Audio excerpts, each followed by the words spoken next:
peace and a path to prosperity, I believe that America's best days can still be ahead. And I want to lead us forward. Join me now in the Reid Revolution.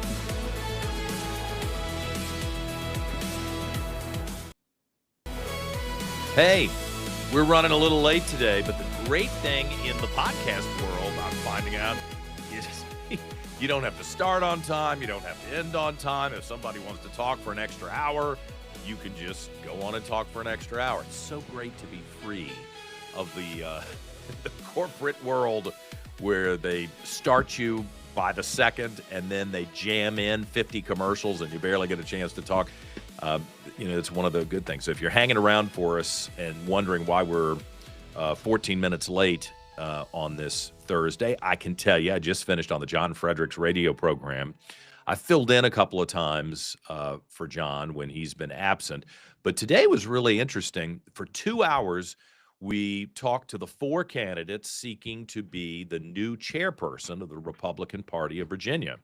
And for those of you who are in Virginia, you know what we have been through in the last year. We had a chairperson who was nominated by President Trump to go to the Pentagon to be an assistant secretary of the United States Air Force, which is a huge honor and a continuation of his career in the military. So I don't blame him for leaving and wanting to go finish at the, just a remarkable Senate-confirmed position in leadership with the folks that he used to serve side by side with in the Air Force. And that meant that the governor and the State Central Committee, the board of directors for the Republican Party, had to pick an interim chairperson, and that was a sitting state senator named Mark Peake. Great guy, nice guy. And boy, he stepped into it. And then as these things go, there were all kinds of trouble that popped up, some involving me, if we're being honest, and, conflicts within the party. And I think the guy handled it about as well as you could. I mean, you can't force people. This is not a dictatorship. And I don't know, it always looks from a distance that the other political party has their act together. I don't know whether they are more draconian and Machiavellian and that they're going to crack the whip and say, you will not step out of line. But you had a lot of very strong-willed people, and I'm one of them, that Mark Peake had to deal with. And, then the election results, if we're being honest, were pretty bad for Republicans in Virginia. And some people have taken shots at me. Some people have taken, as a candidate for lieutenant governor, some people have taken shots at Winsome Sears, who was the nominee for governor, Jason Miyares. I mean, you can't make everybody happy, but you can't deny that the final results were 3 statewide losses and 13 seats lost in the House of Delegates. And that's a pretty bad spot to be in. And I think everybody's got to be open to critique and criticism. And hopefully, once you get past that, you look at how to go forward and rebuild. If all you're going to do is complain, or in my case, if all you're going to do is try to shift the blame and whine and cry, that doesn't do anybody any good. So I have told people, hey, if you want to, I did the best I could in my situation, I think. There are very few things that I would do differently, I think. Maybe in 6 months I'll have some revelation. But I've got to be open to people offering critique and suggestions. And today was a very interesting conversations with these 4 candidates. A woman named Lynn Bogle, who is in Southwest Virginia, spent a lot of time in her career in Northern Virginia. She's running. Nick Profit, who is the chairperson in Chesapeake. So you've got all the different regions of the state covered. Cameron Hamilton, whose wife was just elected to take Nick Freitas' seat in the House of Delegates. So he's got an elected official in his household.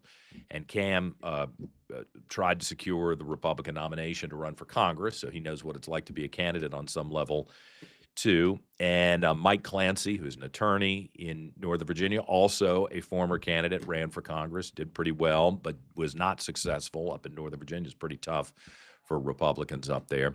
And we had a back and forth about the structural issues of the party, fundraising, which I personally think is going to be huge. You can have this fantasy chart of all the people that you'd like to put to work, and You can have this dream of spending $4 million on television ads to promote the things you believe in. But if you can't get the $4 million, then you're not going to be on TV. And if you can't get the basics in the door to hire the people to do the work's not going to get done. And then you're in a situation like I was, where you just have to say, this is not the best circumstance, but I'm going to go work my butt off and hope that that pays off. I think I garnered with that hard work a lot of respect, some of it grudging respect, but respect from people. But in the end, and I hate to be the one to tell you this, in the modern era, it's not just about shaking hands, and it's not just about being on the road, and it's not about being right. I mean, I'm pretty convinced I'm right. Everybody is, but I'm pretty convinced I'm right. No, it's your ability to communicate with the people who are not paying attention to politics, who might still go vote, and you got to convince them that you're the answer. The cynic would say you got to convince them that the other guy stinks and that you're the best alternative to the person who's awful. And so I think a lot of Americans are totally turned off by politics because it's constant attacks of other people rather than positive vision for the future. So we talked through all of that. I'm sure we'll have an opportunity before the end of the program to play back. Producer Dan has been pretty good at pulling the opening statements from these candidates. So we'll save that for the end of the program. If you missed the John Fredericks broadcast, we'll share with you a statement from all four of those candidates. I thought it was pretty interesting. I don't think anybody disqualified themselves. I'll leave it to you to rank the candidates. You won't get to vote, though. It's the State Central Committee, this board of directors, that on January 31st will cast the deciding vote of who the new chairperson will be. And then, man, they're going to be in for a rough ride, because if you were watching the procedures at the state capitol yesterday, if you were with us, you know it was the first day of the new General Assembly controlled by Democrats. You know, the drug dealer, ex-con, who is the Speaker of the House of Delegates, Don Scott, and his assortment of kind of nefarious characters that are leading the state. So, yeah, God, it's so embarrassing for me as a Virginian to look at the people who will be populating these senior leadership positions. I think it's a real disgrace. But of course, I would say that I ran against him and tried to defeat him. But it's one thing to be beaten by somebody that you have respect for. It's another to be beaten by people that you think are not good leaders, to be polite, and probably not good people. I hate to have reached that conclusion, but there was a lot that's happened both before these people ran and during the campaign that it's difficult to have respect for their behavior as individuals and candidates. But the new chair is going to have to deal with this, and I would say Exhibit A of the overreach and the arrogance of the Democrats is what they did yesterday, pushing these constitutional amendments, jamming them through. The most important one for the future of the Republican Party in Virginia is the redistricting plan, which hypothetically would take a pretty balanced congressional slate, a map that allows for 6 Democrats and 5 Republicans in its current configuration, and would change that 10-1 so that you'd have 10 Democrats and 1 Republican. This is after the people of Virginia just 5 years ago voted and said, we don't want that. We don't want Republicans or Democrats drawing maps that favor themselves. We want to get this as far away from the politics and the ugliness of politics, and try to have a bipartisan commission do a fair redraw of the maps. I think that's a noble aspiration. I was supportive of that. Most Virginians were. We didn't just pass a law, we put it in the state constitution. And here, 5 years later, Democrats very cynically, because of the actions of other people, some Republicans, I don't have a problem criticizing Republicans, some Republicans in other states, they want to always nationalize problems elsewhere and bring them into Virginia. And it's pretty extreme, if you ask me, to take a constitutional amendment, not just changing a law, a constitutional amendment, spit in the face of everybody who voted to try to take the politics out of it, and tell folks almost very pointedly, oh, hell yeah, we're going to jam this down your throat, and we're going to redraw the lines, and it's fundamentally motivated by the hatred of Trump. I mean, there are 50 states for a reason, so that we can each operate individually and make good decisions. And I would argue that Virginia made a good decision 5 years ago, presented something that should be the gold standard for everybody else across the country. And just because other states, California, Texas, Tennessee, wherever, they're redistricting in the middle of a decade, that doesn't mean we should make those same mistakes. But that's what we're getting ready to do, and it's going to take strong leadership and a lot of activism to explain why this is bad for Virginia, and to motivate Republican voters, some of whom stayed home last year, to get out and vote in what appears likely to be a special election in April. Then you've got the day of birth abortion, constitutional amendment, where children who are in the 9th month of gestation, who are about to be born, can be aborted, murdered on the day of their birth with no questions asked. It's the most extreme law in the world on abortion. I think that's atrocious. I mean, even if you're pro-choice, do you not find day of birth abortion to cross that line?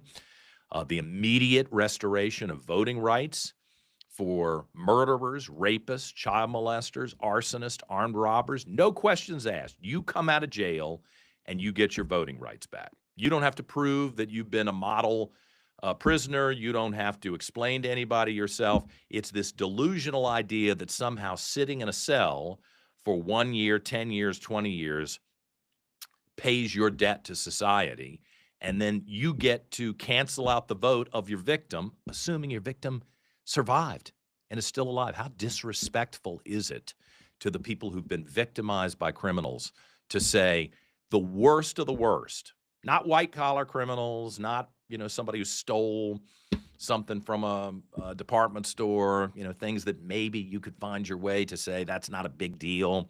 We're going to punish you, but it's not a big deal. The worst of the worst, the murderers, the rapists, the arsonists, the carjackers, they will, on the day they step out, be eligible to cancel out the vote of their victims.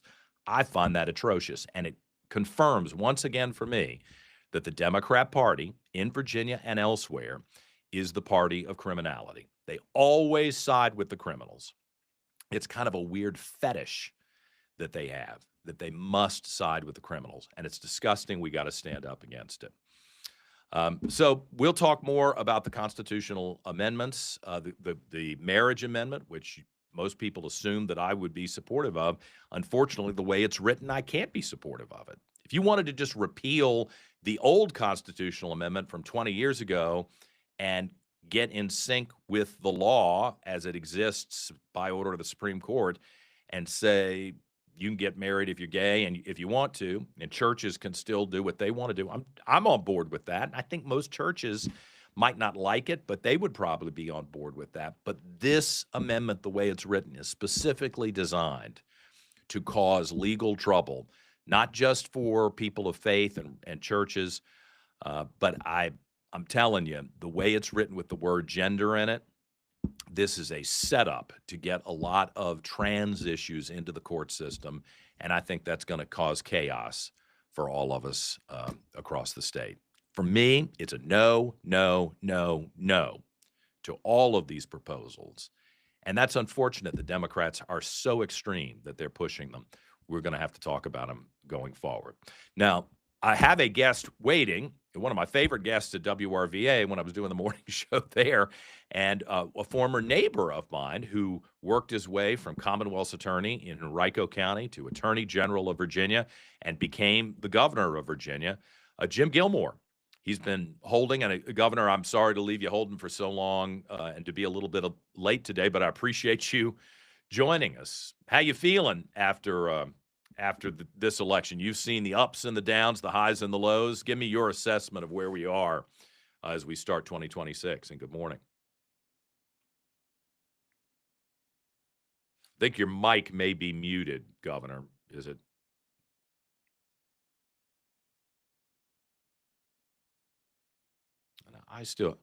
Producer Dan, you jump in here and tell me. I can't hear the governor, but maybe that's me. Yeah, I'm not sure what's going on there. Everything looks okay on my end. What I can do, we can maybe take a quick break and see if we can get with the governor to figure that out. Yeah, I want to make sure everybody can hear Governor Gilmore. Yeah. So let's take that quick break. And Governor, we'll fix your microphone and we'll be back. Just give me a minute. We're going to run that commercial and we'll be right back. As we begin America's 250th anniversary, let's take a moment to honor all veterans of all wars and remember when brave Americans stood up for their beliefs. Let's remember the signers of the Declaration of Independence who risked their lives and fortunes for the American experiment and American patriots from the Revolution, clad in tricorn hats, armed with muskets, who converted the dream of a land of the people, by the people, and for the people into reality. And let's not forget their sacrifice almost was for naught when our young republic faced another test in 1812. Fast forward to the Civil War, where brother fought against brother, and the sons and grandsons of the signers of the Declaration met each other on the field of battle.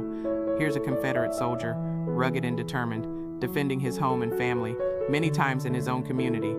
Let's jump to 1898. This Spanish-American war soldier, black and white, north and south, many whose fathers and grandfathers confronted each other on the field of battle, united under one flag to fight common foe. World War I brought a new era of war in foreign lands. Our soldier is equipped with a helmet and a sense of duty, facing the horrors of trench warfare in the war to end all wars. Almost 1 in 5 of our soldiers was foreign-born, highlighting America's ethnic melting pot. Then came World War II. The American soldier confronts evil abroad, while his mother and sister filled crucial labor shortages, working in riveting, welding, and assembly back home. This soldier embodies resilience, donning a uniform that symbolizes hope and sacrifice. Now let's look at the global war on terror. Our modern soldiers are equipped with unimaginable advanced technology, ready to face new challenges. Each era, each soldier, represents a chapter in our history worthy of remembering and of honoring. From the Revolution to today, their stories intertwine, showcasing the evolution of service and the American spirit of liberty, patriotism, and independence that inspires us all.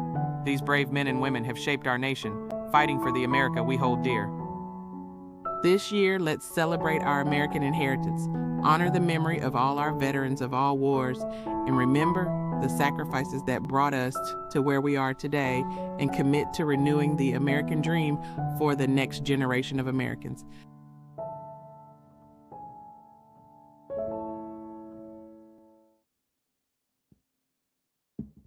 I appreciate that ad. And, we've been very concerned with the group that I started years ago with some other wonderful folks in Central Virginia, the Virginia Council, to try to save the statuary and artwork that commemorates the valor and the very, very strong opinions, whether we agree with them, not whether you agree with them or not, 150 years after the Civil War.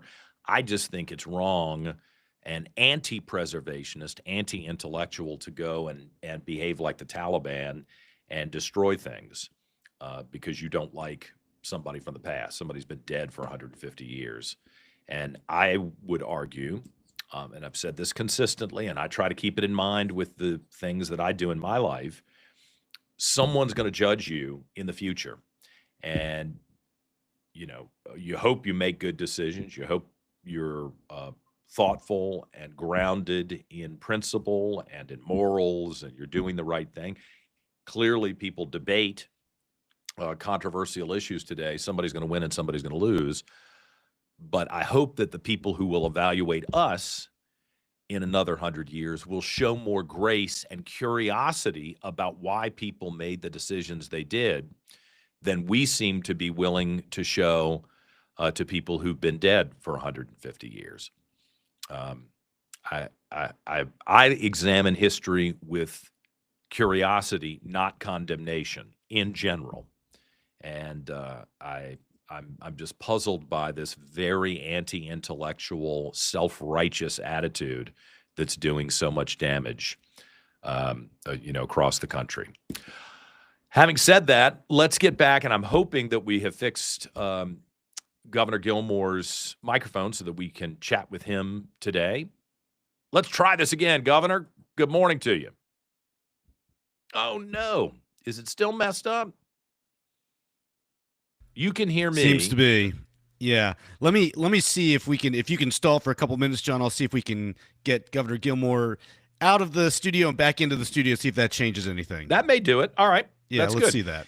Okay. One of the crazy things about the podcast, and I'm 2 years behind getting this thing started, is that it's a lot more complicated than like a FaceTime on Facebook or something that you would do with a basic cell phone service. It's been very interesting, the complications to try to get this system going. And a bunch of people told me, hey, you should just do the radio version and not do the camera version. It's a lot simpler. And maybe I should have listened to them. As an old TV guy, I like the TV component. I feel good about it. And yeah, maybe I should lose some weight and everything. But, what are you going to do?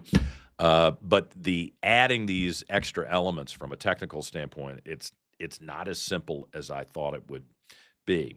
Now, while we're waiting, let me just bring up a topic that I mentioned to you yesterday, and I don't have a conclusion. The stories that I heard about anti-ICE training in Henrico County. And after we went off the air, I was told that anti-ICE training would be taking place today at the Tuckahoe Library. Now, I'm still waiting to hear whether that's going to transpire. I talked to a couple of people who have seen this happen in other places, and they told me, look, nothing is going to be transparent. These things will happen right underneath your nose with email communication and text messaging to the radicals who already exist in your community. And, you and your kid will be at the library picking out the books you want to read together for the weekend. And you'll look in one of the reserved rooms, and it's people who are training each other about how to attack ICE officers. Of course, they always talk about how they're trying to de-escalate. You tell me, the video you've seen in city after city across the United States, is this de-escalation in your mind? No, it's interference, trying to stop ICE from actually deporting people who don't have standing to be here in the first place. And I don't think I can say it enough.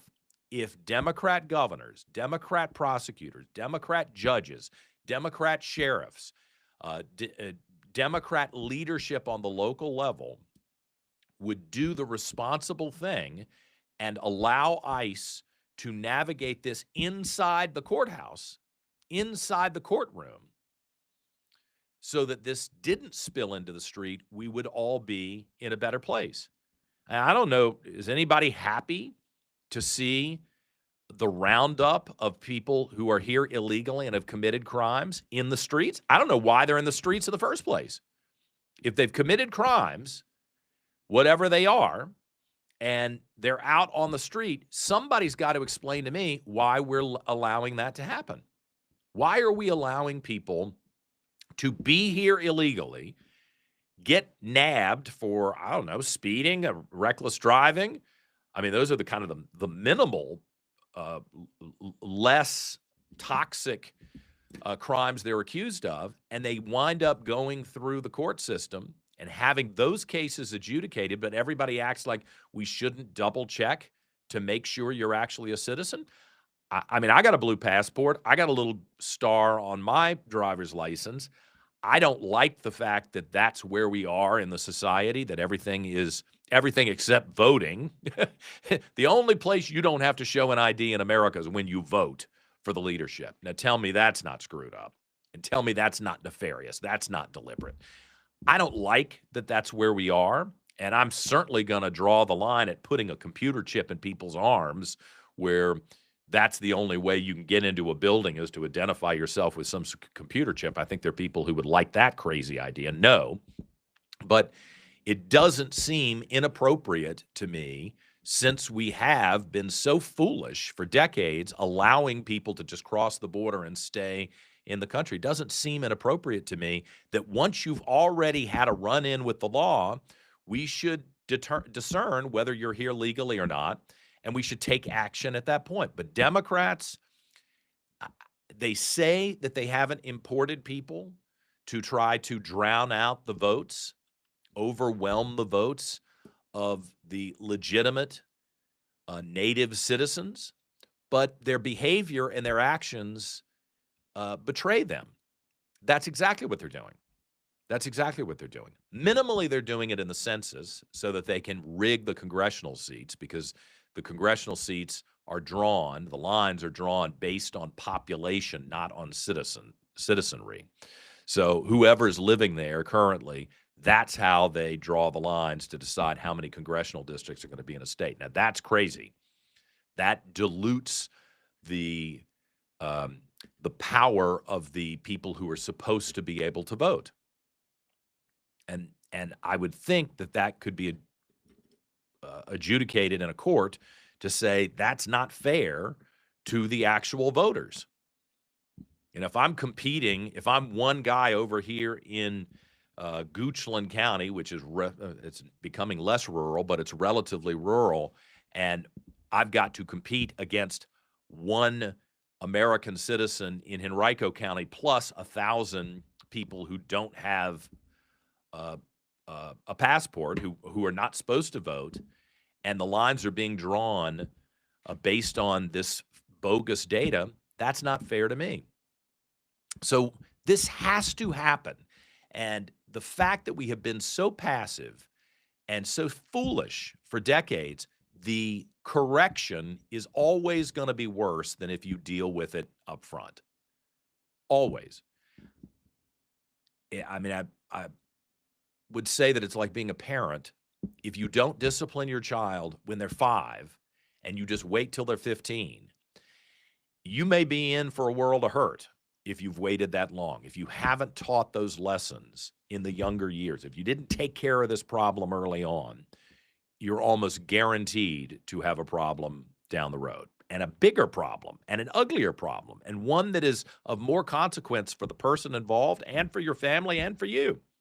So we have made a tremendous error by not acknowledging that there was a great deal of illegal immigration, breaking our own laws. I mean, we want to change the laws. I'm going to fight you on that, but okay. We've made a huge mistake here, and we're paying the price for that now. And it really looks awful that we have these ICE agents who have no choice at this point but to go out into the street with a list of people who've committed crimes and go to their home or go to their place of employment and extricate them from the country. And we've been sitting around because the optics of this, the visuals of it are so bad that nobody actually wanted to do it, because it is bad. It doesn't look good, and it makes everybody feel bad. It's uncomfortable, but it has to happen. And I, for one, told everybody that I knew who was here illegally years ago, I said, man, if you think this is going to continue forever like this, you're making a huge mistake. You need to get an attorney. You need to get your paperwork in order, or you need to exit the country and then do it the right way and come back in, because this is going to disrupt you. And if somehow you've bought a house, or you've created a family here, and nobody's checked your status, and you think everything's just going to roll along, the chaos and the pain for you, your family, for everybody else is going to be 10 times worse than if you just got ahead of it. And I don't think a lot of people are aware that many of the people who've come across the southern border have paid a fortune to be smuggled into the country. So it's not a financial issue necessarily. And there are a lot of public defenders, there are a lot of attorneys who are willing to represent people for free. I have to tell you, some of this has been an arrogance or a laziness where people have said, I'm just not dealing with it. Well, now we're all going to pay the price here, and it's really, really ugly. And it is the other thing that's so terrible about this is the exploitation of human beings. The exploitation of human beings by business people who use this second-class status to exploit people and pay them less than they would an American worker. And they know that you can't call the cops, you can't call the Equal Employment Opportunity Commission. You can't call the feds to try to right any wrong. You're at their mercy. That's exploitation. I thought Democrats cared about workers. Seems like I care about workers more than you do. I don't like that. I don't think that's fair to the Americans. I don't think that's fair to the undocumented person who's got a job. And then what we're seeing right now is a very cynical manipulation of people's emotions. Big time. Big time. Because none of the decent people in the society enjoy watching what's happening in the streets. I don't think it's good for us. I think it's an unfortunate necessity. I hate it. And I've been warning against it. And now it's here. And the leftists, the Democrats, are exploiting the problem they created for political gain. You created it. You flooded the zone. You flooded the country with illegals. You've spent 20 or 30 years not enforcing the law. You've allowed people to get comfortable and settled in the country. So the end result, if they have to leave, is going to be worse.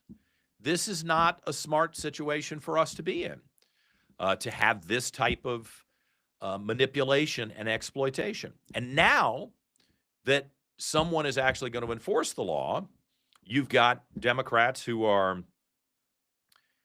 deliberately creating conflict in the street. I mean, the ICE situation one-on-one with the illegals is bad enough. But now you've got leftists who know that most Americans are kind of appalled by the appearance of violence, and they are theatrically creating a terrible circumstance here, and drama, and pain. And in the case of this one woman who was shot and killed, you're having Americans get killed. I don't blame the ICE agent for that. I blame the woman who put herself in this position. I blame the cynical leftist Democrats for exploiting this problem rather than trying to resolve the problem.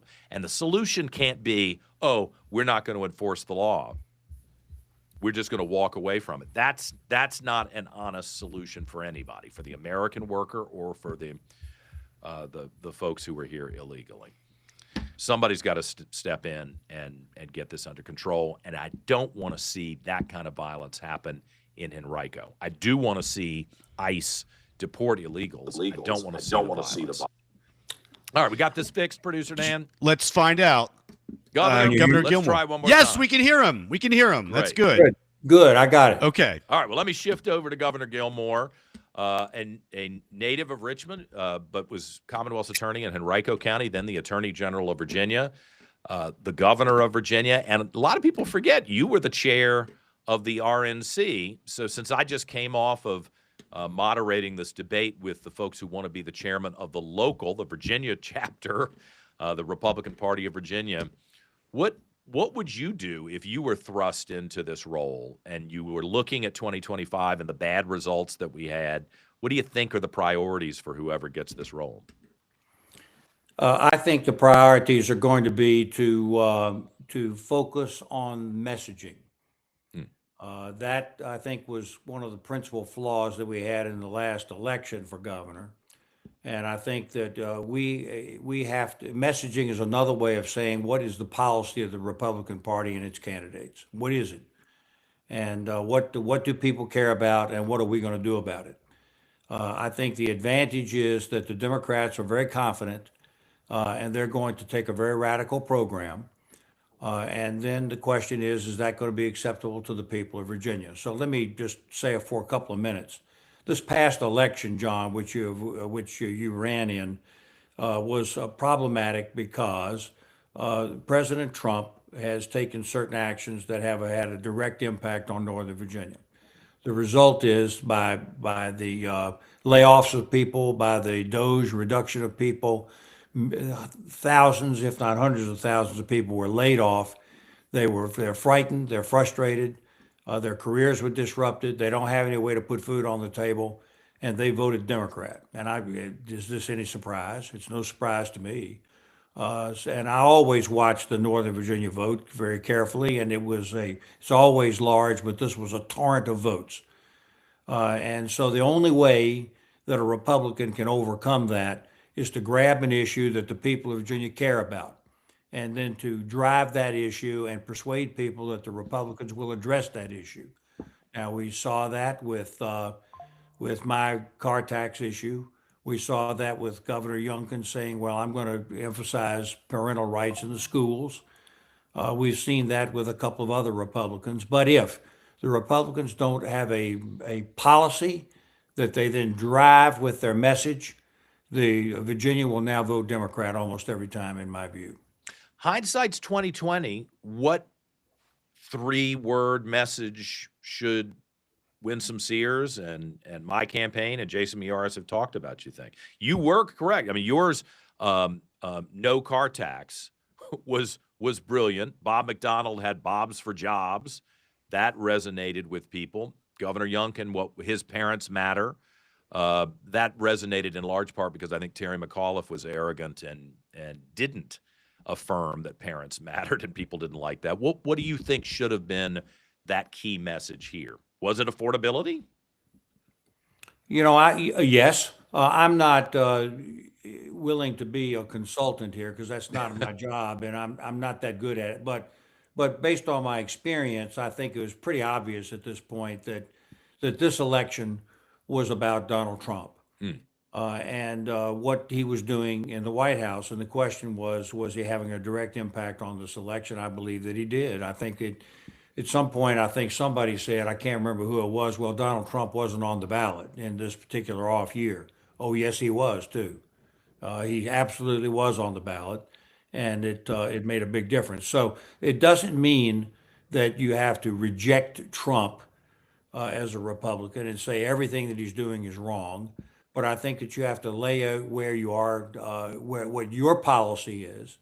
And if it turns out to be different from Trump, so be it. You don't even have to talk about that. You just have to talk about what you want to do. Spanberger at this point said, affordability, economic issues. I cannot tell you the message that Winsome Sears had. I think she tried out a lot of different things, none of which worked. And ultimately, she never settled on an issue during the whole campaign that was a message she could drive. And I think that made the big difference. And in the face of the reaction to President Trump, it was too little, too late. So that's the principal thing.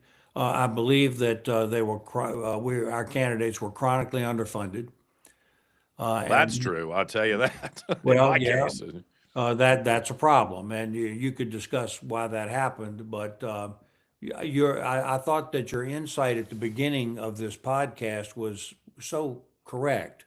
A bit surprising to me that you actually said it, to tell you the truth, because what you said, I wrote it down actually, that it's not about shaking hands. It's not about being on the road. That's a direct quote from you in the beginning of this podcast. That's right, John. You probably would have done better to have dismissed yourself from the campaign trail, which I think you enjoy so much and which you excel at. You were the best Republican candidate on the road and in campaigning by a country mile. But your observation is correct. If you don't have the money to buy the advertising, the public never knows you were there. I've been there, by the way. I've run them both. I've run well-financed campaigns when I was running for governor. I ran an underfunded campaign when I ran for the Senate, and I know the difference. And you're positively correct. Therefore, our candidates have to have a financial basis going forward, or we're not going to win. That's the truth. I wish it were different, but it isn't different. That's the truth, and you know it too. Is there money available for Republican candidates? I mean, especially after the loss, because to your point, I did call a lot of people who were wealthy, and I'm not really comfortable begging for money. I'm Episcopalian and a Reid, and we don't beg for stuff, but I finally realized I got to beg for money. And a lot of people just, I don't know if they didn't like me or they were mad with the party, but they weren't willing to cough up cash. You think there's money out there for Republicans going forward? To give you a direct answer, the donor has to believe that you have a chance to win. And that will be dependent in today's on polling. If polling shows you down, the donors are skeptical about coming in and making contributions. But I'm talking about the reality of where we are here. I mean, I think though that you can have a message which grabs people and changes those poll numbers around. That has to be pretty early, though. You have to get started pretty early on this because once you're 60, even 90 days out, if you haven't captured the imagination of the voters through a messaging and through a policy that you believe in that is different from the Democrats, then it's going to be very hard to get the poll numbers. That persuades the donors, and then the donors have to give to you at least 90 days in advance so you can buy the advertising. Those are the technical realities of the campaign, and that's what happened. Now, look at Spanberger on the other hand. She, by the way, she was in the United States House of Representatives. My advisors over the years have told me that that's no big deal, that you're only known in your own district at that point, not statewide.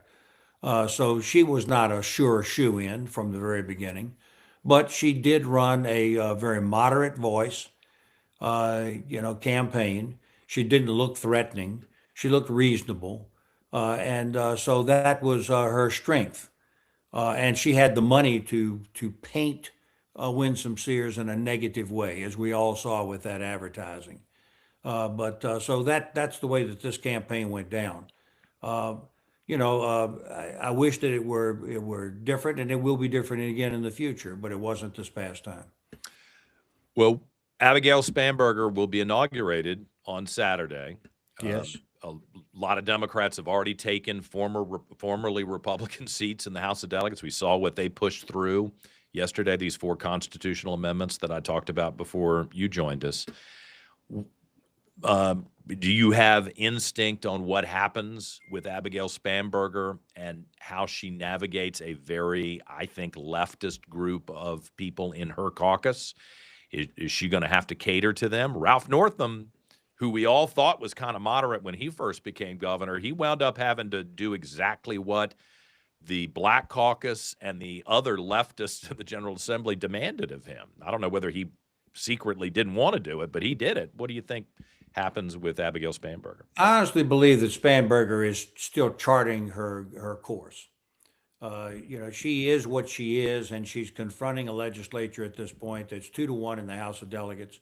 This was a torrential change election. Let's face it. I mean, it just was. As governor of Virginia, I made a decision. I was going to bring the Republican majority in for the first time into the House of Delegates and Senate, and through all efforts, I did. I succeeded in doing that. That transformed the politics of Virginia for all time, in my view. But we have slid back dramatically in this past election. I cannot tell you that I believe that was because of a rejection of Governor Youngkin. There's no evidence of that. So it has to be elsewhere. And I believe that the Virginians are looking at their cable news just like every other American. And I believe it has an impact. So we're going to have to be aggressive. Look, I personally believe there's an opportunity here. I believe that they started right out of the gate with these 4 constitutional amendments, and look at what they are. Well, the redistricting one is the big one. I think that is a big, fat opportunity because what they're really saying is because of what we perceive to be wrongdoing in California and Texas, we are going to do the wrong thing. We are going to be aggressive towards the voters of Virginia. We are going to try to manipulate the voters of Virginia. We're going to try to undo the democracy in Virginia. That's what we're going to do as a party. That's what they're saying. There's your message, Big John. That at that point is telling the people of Virginia that they are victims, that they are patsies, that they are fools. That's what the Democratic Party is telling them. I would drive the hell out of that message personally, because now, they're going to say, well, we got to play fair nationally. Well, the people of Virginia want their state government to be playing fair with them in state politics, not in national politics. So I think that this is a mistake that the speaker is making, and I think that it's an opportunity. Now, the rest of them are same-sex marriage. You have addressed that. And the evangelical community in the state will not like that one bit. The abortion issue is right there. The evangelical community in Virginia will not like that one bit. And then the restoration of voting rights. I could discuss that with you further. Personally, I don't think that is a litmus test issue, but I can talk about that if you would like. Well, it seems kind of dangerous. I feel pretty strongly about it, and I think everyone has this Horatio Alger, Charles Dickens, Les Miserables view that, if you were probably locked up for the wrong reason anyway, and if you spend 12 years in, if you killed somebody, you're going to come out, and there's this redemption story. And I hate to tell you this, but and you know this, you were Attorney General, the data indicates that recidivism is a real thing, and it's a real problem. And it's horrible when you get locked up. I don't know how you go into a prison system for years and come out a better person. I think that's probably a really remarkable miracle if somebody does that.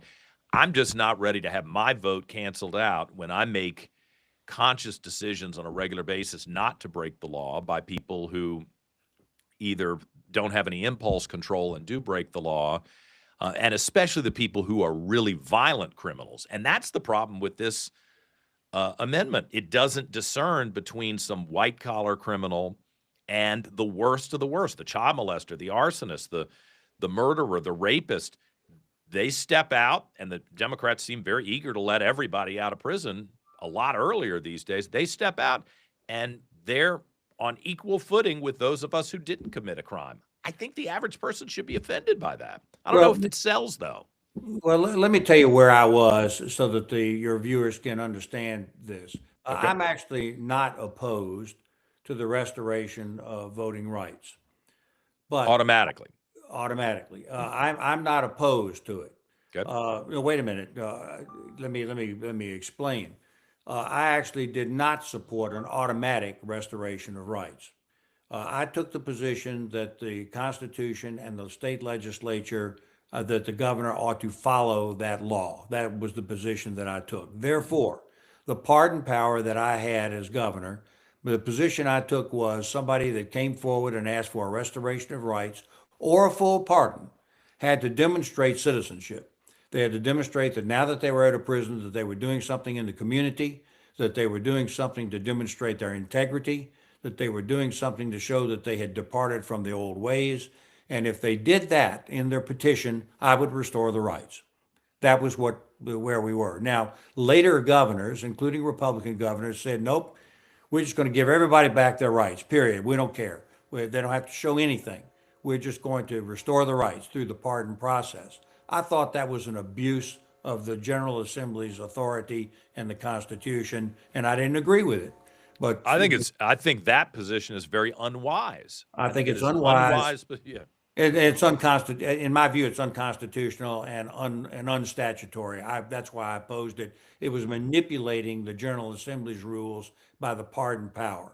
And I didn't think the pardon power was intended for that. I thought the pardon power was graced by the executive, by the governor, and I thought it should have been a reward for somebody demonstrating that they were on the right path. That was the difference between me and later governors who basically said, nope, we're not going to make them show anything. We're just going to restore the rights. Okay. And that's kind of where we have been. Now, hey, we don't care. We're just going to restore the rights.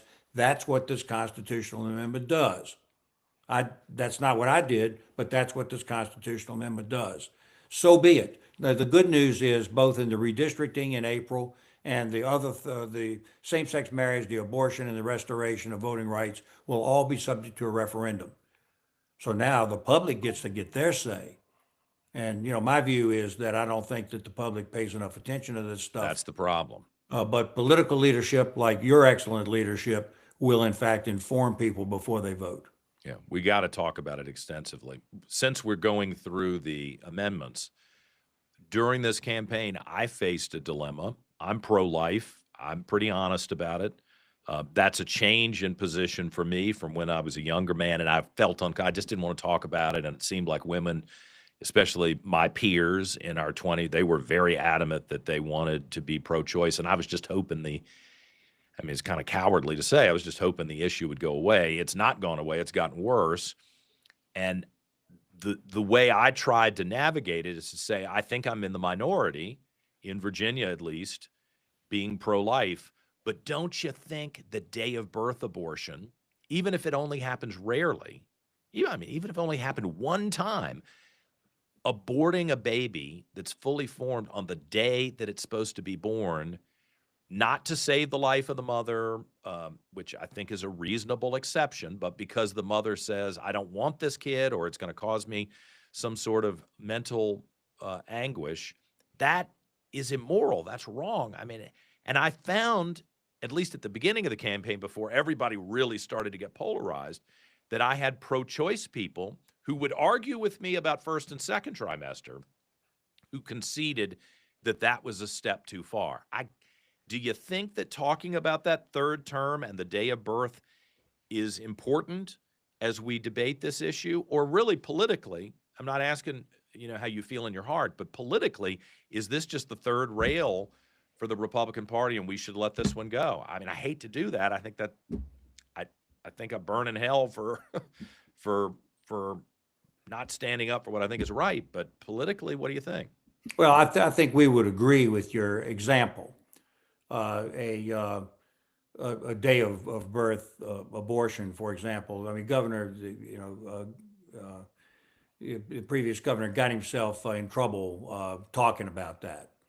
The Ralph Northam comfort the baby, and then we decide what to do. He got. I don't think he ever recovered from that, frankly. We all would agree that is wrong. We would only agree that it would be to save the life of the mother. And that would be, I think that your example is exceptionally rare and maybe doesn't even exist at all, except except in an emergency situation to save the life of the mother. But I think that a therapeutic abortion to eliminate the child on the day of birth is wrong and exceptionally, not just exceptionally rare. I doubt there are any examples of it.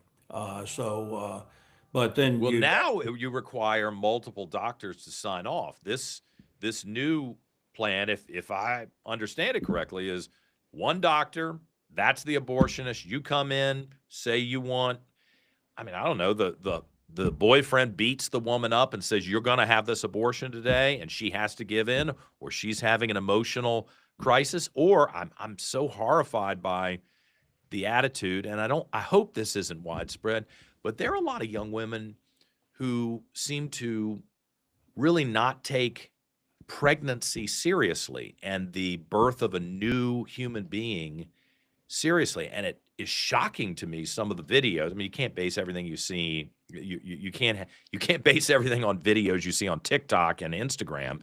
But one 20-year-old young woman saying, I'm going to abort this baby just to make you mad. I mean, that is so horrifying, and makes me want to vomit to think that anybody's got that mindset. And I hate to tell you, I think that mindset's spreading, that this really isn't a human being at all. John, we've been arguing about this issue politically now for decades and decades and decades and decades.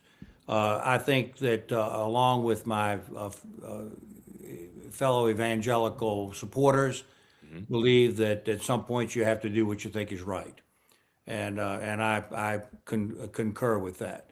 As long as you understand that you will drive away half the electorate on this issue. I mean, it's just the way it is. I come back to my main point. If you're going to do what you think is right, and I advocate for that in the right to life issue, if you're going to do what you think is right, you better have something else to talk about too. To bring people in. To bring people in.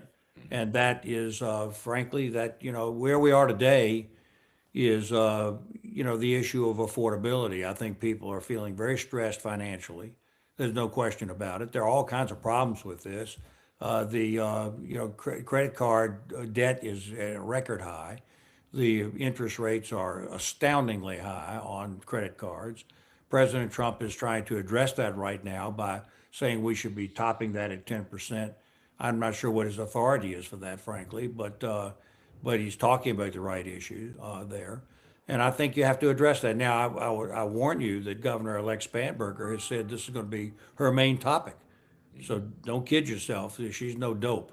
She understands this is a serious issue. Now, one little problem she's going to have, and this is another political issue to keep your eye on, is the governor of Virginia has nothing to do with inflation. Okay, Right. nothing to do with it.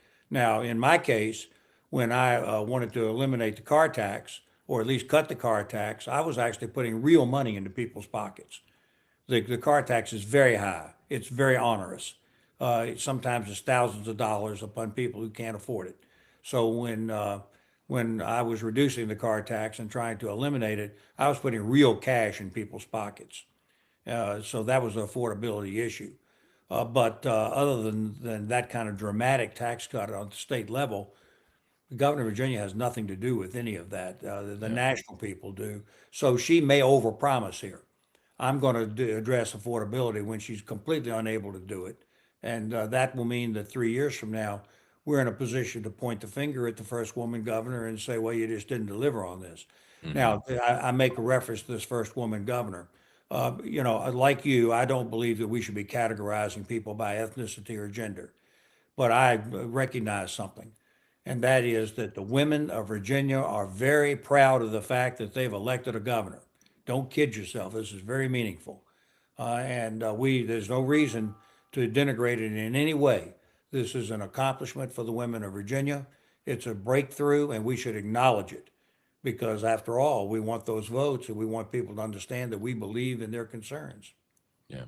Well, it's good that Republicans offered a female candidate too. And I have to tell you, I think, people can say whatever they want about Winsome Sears. Had she had a D behind her name, she would have been on the cover of Time magazine, Ebony magazine. I mean, they would have been falling all over themselves. A black woman who's an immigrant from Jamaica and, by the way, used to be a Marine. And that just kind of, you can't count on the mainstream media to amplify any message that's positive for Republicans. But I feel obligated to point that out. Republicans offered that opportunity too. And it was a very unique circumstance. And I believe you're correct. yeah. I believe if she had had a D behind her name, the consequence would have been exactly what you just said, and she would have been the flavor of the month, and she would have been promoted by the state and national media in a very positive way. I don't think Winsome ever drove that message. I think that she never said, "I want to be the first woman governor." I don't think she ever said that that I can recall. There So was that emphasis on other things that, Yeah, I mean, well, and if that was culturally what the women of Virginia were thinking about, to ignore that issue is not good politics. So I think she should have talked about that a lot and didn't. I think she didn't. So I'm not trying to be critical of Winsome Sears. She wasn't in headwind; she was in a hurricane, and that's just the way that it was. yeah. And I'm not trying to be critical of Winsome Sears. I'm just thinking dispassionately about the importance of policy and messaging, which goes to your point. What does the Republican Party do now? And I think we look at an alternative message and direction for the state of Virginia and drive that message over the next 3 years. And that, I think, starts with the unfairness and corruption of this redistricting thing that they're getting ready to do. Yeah. Well, I'm going to be traveling the state February and March, spreading that message because people need to at least be informed as they make a decision, and I hope they'll be very thoughtful about it. I know you've got 2 minutes left. Can I ask you about this Senate race? You've run for Senate unsuccessfully. As you pointed out, a well-financed campaign and a not well-financed campaign. And Bryce Reeves, who's a sitting state senator, was perceived by many to be the leading candidate out of the three who were announced at the time. He dropped out for some family health issues. And so now I think we have four candidates who are trying to get their signatures to appear on the ballot on the Republican side. What's your advice to someone in this environment, which is a repeat, at least right now, what we faced in 2025? What's your advice for a candidate who's contemplating this? Well, just to spend a couple of minutes, yes, I was beaten badly by Mark Warner. And there are reasons for that. One thing was that he's got a lot of money. He's the second wealthiest senator in the United States in the Senate. I United didn't know States. that. So he's got a Wow. lot of money. So that means that he has instant credibility with the donor community. If you go to a donor and say, give me $5,000 or whatever the legal limit is, and the donor says, yeah, I'll do that, because if I don't, Mark will just put it up on his own. So he's going to have the money. So therefore I can contribute to that winning cause. And that's very, very powerful. And then the second thing that I just have to explain myself, when I ran for the Senate, I thought that Virginia was a Republican state and that John McCain would carry Virginia and that would create a body of voters that would help me win the Senate race. That turned out to be not true. John McCain did not carry Virginia. Barack Obama carried Virginia. That was the Obama year in the Senate race, and it was a torrent of votes in Virginia for Barack Obama. And they all just went right down the line and voted for Mark Warner also. So just like Winsome Sears had a perfect storm against her, I had one against me too. What do you do this time? I don't have real great advice other than to come back to my touchstone. If you're going to beat Mark Warner, you can't do it on money. You're going to have legitimate criticism of his tenure as senator. And that requires some thinking about what you want to say about him as a senator and what alternative you want to offer. The party can start that off, by the way. But if we run a candidate, they're going to have to not just sling mud. They're going to have to say, this is what the country has done with Mark Warner as senator. This is what Mark Warner has done or not done, and what I'm going to do different. And then at that point, I want to come back to blocking and tackling. Once you have driven that message, and it's late to be driving it, by the way, it's late. It's late. But if you could successfully in January, February, March, or April drive that message and make some headway in the polling, then at that point, perhaps enough money will come at least to get your message out. But you're not going to outspend Mark Warner. He's got too much money of his own. Yeah, he can bankroll the whole thing right now. I think he's sitting on 13 million right now, but Well, he you can mean write a check. in his political? That's my understanding in the campaign. Well, The I mean, campaign's got 13. it is what it is. That's going to be very tough to overcome. But on the other hand, not a lot's gotten done by the Democratic senators, quite frankly. Really, I'm not sure what their program He is. voted to keep if you were upset about the economy being hurt by the government being closed, if you were threatened, if you weren't getting money, if you were laid off, if that hurt you, guess who walked across the street after complaining about it and then voted no, keep the government closed, 15 times? That's Mark Warner. So which is it? Why'd you do that to people? For politics, for political reasons. You hurt Virginians in order to position your party to win the last election. Well, now you should pay the price today for hurting Virginians, I think. Well, I'm not all that happy with politics in the United States of America or even in Virginia right now myself. It would seem to me that all my life I have played on the Republican team and have been prepared to kind of bite my lip and bite my tongue and vote Republican even when I thought that it wasn't very smart. I'm at a point in life right now where I think we have to do what's right. And that's just it. And if we have to divide away from the Republican direction, I think we ought to do it. If we have to point out that the Democrats are doing the wrong thing, we ought to do it. I think Mark Warner has played the ball game on his Democrat team. So the question then is, are you happy with the Democrat policies? You know what, John, I don't want to keep you too long, but I at this point have some criticism of my party and the policies of the Republican Party. But the Democrats are no alternative. I can't think of a single thing that the Democrats advocate for that's particularly good. They're really a sort of a soft socialist party, which is terrible. I think they're more or less right on some of the foreign policy issues right now. But the Democratic Party is weird, and it's off on a lot of social issues that they shouldn't be off on, and they think they're right on all these social issues, as you can see. And but the people of the United States have rejected the Democratic Party. I mean, Kamala Harris was rejected. Joe Biden was rejected. The Democratic Party is being rejected. There are no alternative. I think really it's incumbent on us as Republicans to address what we need to do in the Republican Party. All right. Well, I know you got to go, and you know I hate to not ask you to follow up about dissecting where the Republicans are wrong, but why don't we save that for our next visit? Is that okay? Thank you for the opportunity to be on your podcast, John, and thank you for your leadership. You were a superb candidate for lieutenant governor. Superb. Well, did the best I could. I really appreciate that. Thank you, Governor. All right. We're going to take a quick break. I appreciate Governor Gilmore being with us, and we will return in just a moment on the Reid Revolution on this Thursday.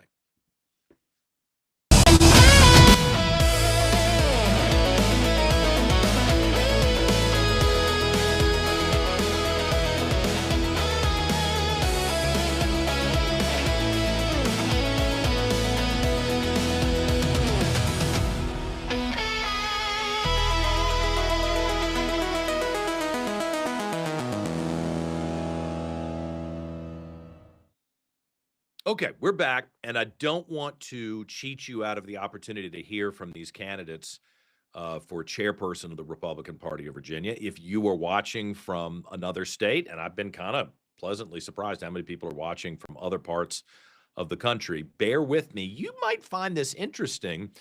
If you're at all interested in politics, this is the debate over who's going to lead this party that in Governor Gilmore's time was dominant in Virginia and has now suffered some serious defeats. And, you ride the roller coaster here. The question is, how steep is the climb and how deep is the drop? And right now we're pretty low to the bottom. So producer Dan, if you don't mind, just since I promised this, I don't want to cheat our audience. Let's go through one by one the opening statements of the different candidates so that I can keep my promise, and let's hear from these folks. Good with you? Are you ready to do that? Yeah, that's fine. That's fine. Great. First up, you guys went in alphabetical order, so we will too. So we'll do it and too. Apologies for some sound issues. Apparently, there were some sound issues I heard that at the beginning, on the yeah. show's end. This is nothing I can really do about it, but we'll do our best here, folks. Up first is Lynn Bogle. Lynn, you're up. Well, good morning. Thank you very much for having us here. I'm Lynn Bogle. I've been in Virginia since 1989. I was in the Air Force and I got assigned to Northern Virginia. And I liked it so much that when I retired in 95, I stayed here. I didn't want to go anywhere else. So I lived in Northern Virginia for 31 years in Alexandria and Woodbridge. And then during that time I was working for the federal government. When I retired in 2020, I moved down to Patrick County. And if you don't know where Patrick County is, if you can find Roanoke, go about an hour and a half south. So we're sort of out there in the middle of nowhere. Square miles, Patrick County is about 60% the size of Rhode Island. People don't understand how huge Virginia is. It's really big. So like I said, I'm retired, so I am ready to go day one or 31st minus one, because I've already been I'm sure we all have been making a lot of notes on things I want to see implemented. One of my biggest issues is communication. I don't believe RPV is doing a good job getting the message out to everybody. We need to do much better, clear, concise, consistent communication down from the top, out to the districts, out to the committees, and from the people coming up so that we all share the same message. The thing is, statewide, you can lose some of Northern Virginia, you can lose some of Richmond, you can lose some of Tidewater, but you have to have Southwest to get a statewide election. And this time around, our turnout was poor. It was around 50%. We need to do much better in Southwest because we have to defeat Mark Warner. So we have to turn Southwest out in really large numbers. So I look forward to hearing from everybody else. Thank you very much again for having us. Looking at that picture, I know what the Democrats who watch this are thinking. Oh, look at all those white people. They won't even acknowledge the woman in the room because, we're so far beyond that. That's how cynical that party is. They would look and not care at all about the military experience, the legal experience, the political experience on the ground. All they see is race. And that's unfortunate. That's the first time I've seen that angle because I was obviously at the end of the table. All right, Mike Clancy is another of the four candidates, and let's give Mike a chance. His his opening statement from earlier this morning, running for RPV, Republican Party Virginia chair. Fellow patriots, we are in a fight for our political lives. For the past 4 years, Virginia Republicans have been in a downward spiral, losing control of the General Assembly in 2023 and then suffering catastrophic election losses in 2025. And now here comes the blue apocalypse, the Democrats, with their cynical redistricting to rig the congressional elections and disenfranchise millions of Republican voters. And these Democrats will abuse their legislative power to eviscerate our constitutional rights.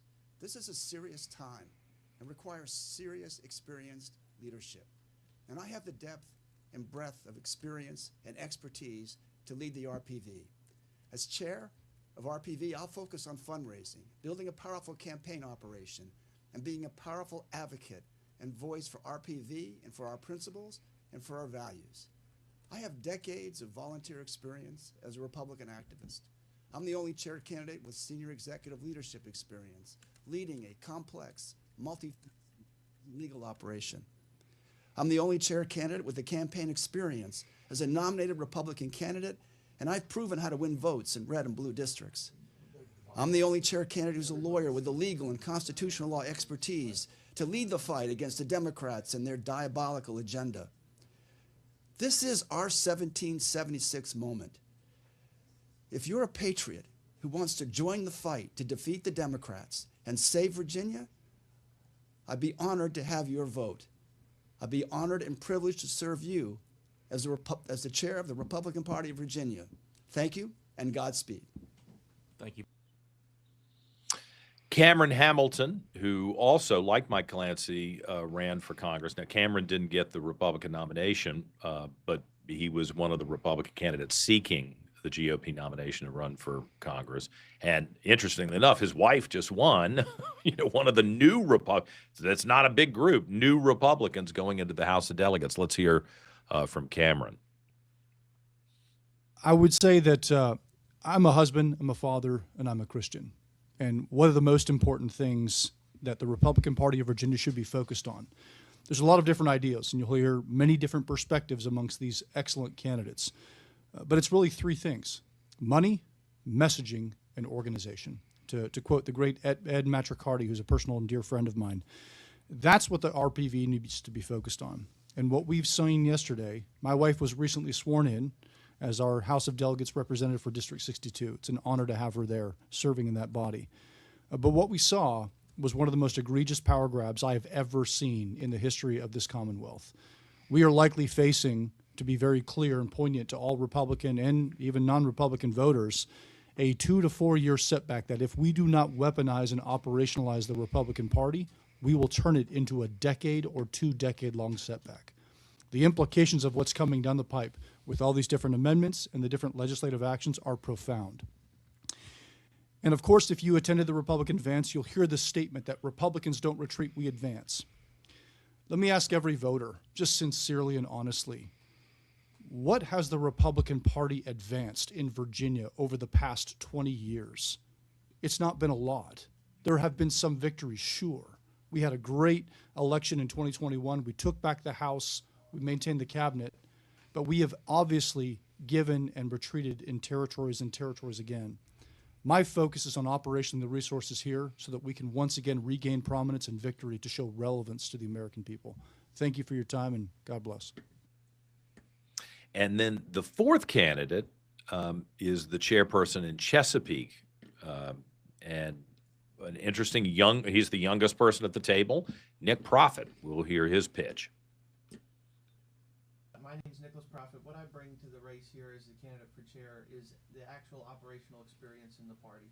I've been a unit chair in one of our largest, most swing units for 8 years. I've been on the State Central Committee, the Board of Directors, for 6 years. I've represented Virginia at RNC County Chair fly-ins. In the past, I have been named Unit Chair of the Year here in Virginia in 2022. What I have is the experience of how to do these things that we have to do.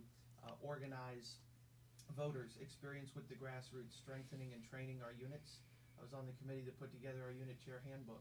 that's got to be distributed. There's got to be trainings that occur not just in one part of the state where unit chairs have to pay on their dime to come into one place and do these trainings, but around the state that they can attend for a day at least once a year, if not more, and get the trainings that they need.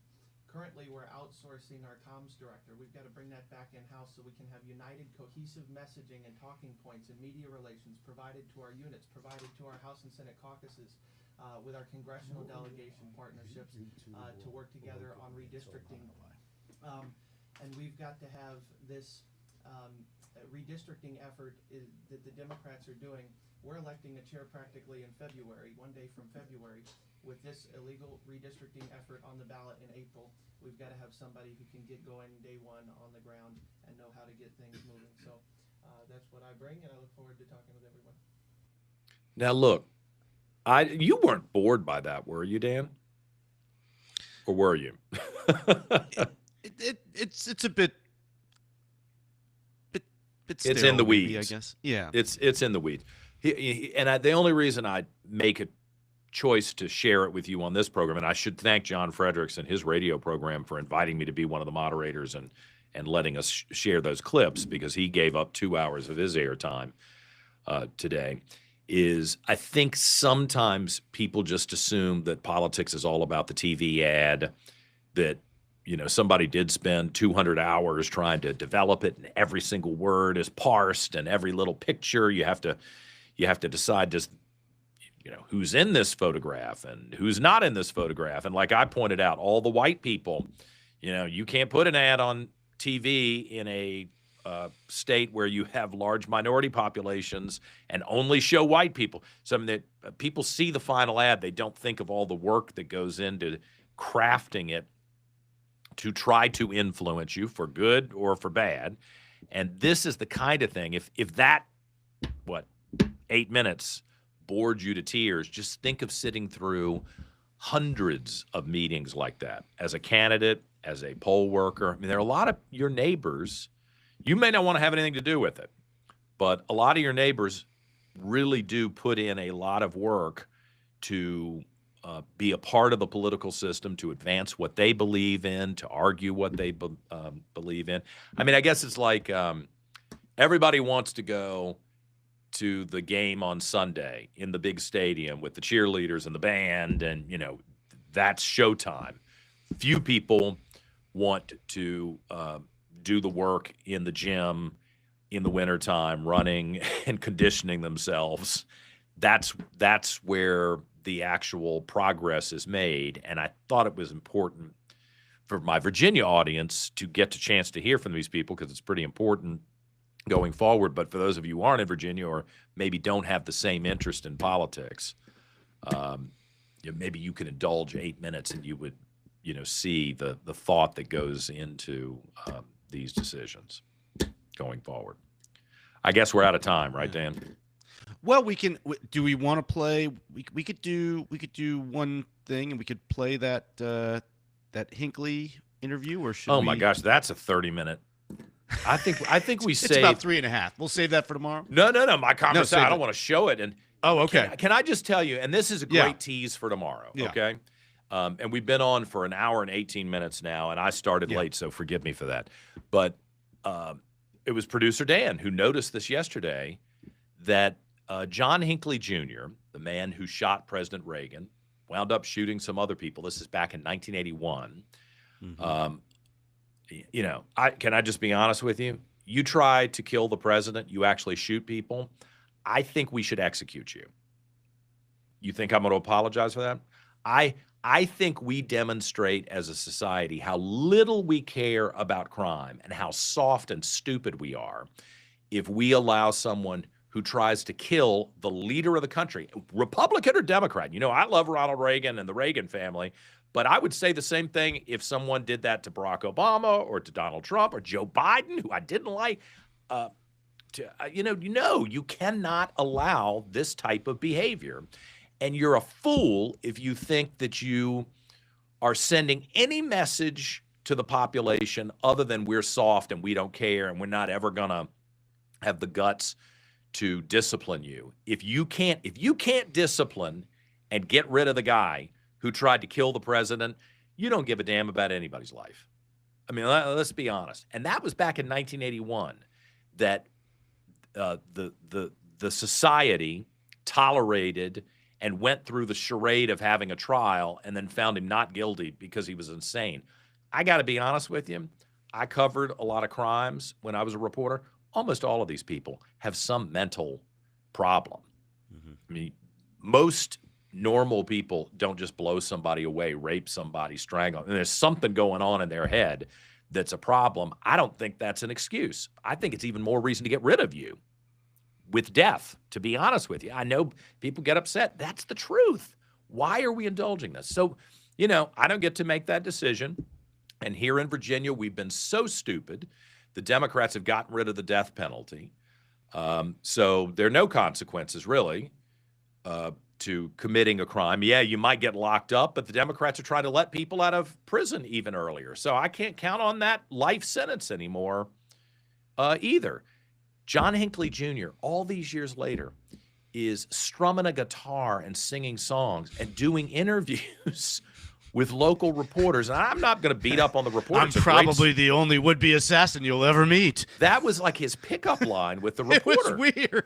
It was so weird. She says, I met him in a park, and his first line is, you probably never met a would-be presidential assassin before. Are you kidding me? You've got to be kidding me. The whole thing is like surreal that she's talking to a guy who tried to kill the president, who's a total psycho. I think he was a psycho then, and honestly, I think he's a psycho now. He does not seem to really grasp the gravity of what he did, in my opinion.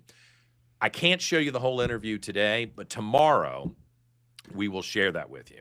And then as somebody who watched very personally, worked for President Reagan, saw him every day for a year, one-on-one, I can tell you the damage that John Hinckley Jr. did to him and his family and to the Reagan family, and it just sends me into orbit to hear this interview. So we'll share that with you tomorrow.